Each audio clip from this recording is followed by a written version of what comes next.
Jakarta dari dulu tidak pernah disiapkan jadi ibu kota Republik Indonesia. Jakarta adalah ibu kota yang tidak sengaja, kepaksa, ya. Maka kalau ditanya kenapa harus pindah ke IKN, jawabannya yang pertama tadi, Jakarta tidak pernah disiapkan untuk ibu kota. Yang kedua, IKN itu bukan idenya Pak Jokowi. Pak Jokowi hanya mengimplementasikan kewajiban sejarah, Pak. Jadi dulu Batavia itu, Pak, tidak layak jadi ibu kota pemerintah kolonial Belanda. Banyak penyakit, ada wabah seperti COVID, namanya malaria Sundanika. Berikut, maka dipindahkanlah ibu kota kolonial Belanda itu ke Bandung, Pak. Kira-kira begitu, ya. Jadi Bandung itu sebenarnya IKN kalau sejarah tidak bergeser, Pak. Ya. Bandung sudah dibikin pusat militer, makanya semua jenderal pasti lewat Bandung Cimahi, kira-kira begitu, ya.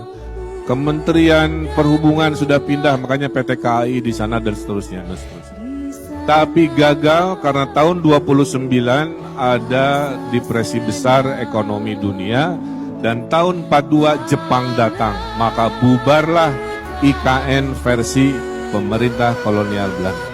Kemudian Presiden Soekarno tahun 50-an memindahkan gagasan ke Kalimantan, ke Palangkaraya, tidak terwujud karena baru merdeka. Anggaran tidak cukup, politik masih ramai dan seterusnya. Zaman Pak Harto ke Jonggol. Spekulan tanah, wah udah habisin tuh Pak tanah di Bogor sana. Kecelek, keburu sejarah reformasi. Nah di era Pak Jokowi lah kebutuhan sejarah itu diputuskan. Jadi kita harus mendukung keputusan besar bangsa ini.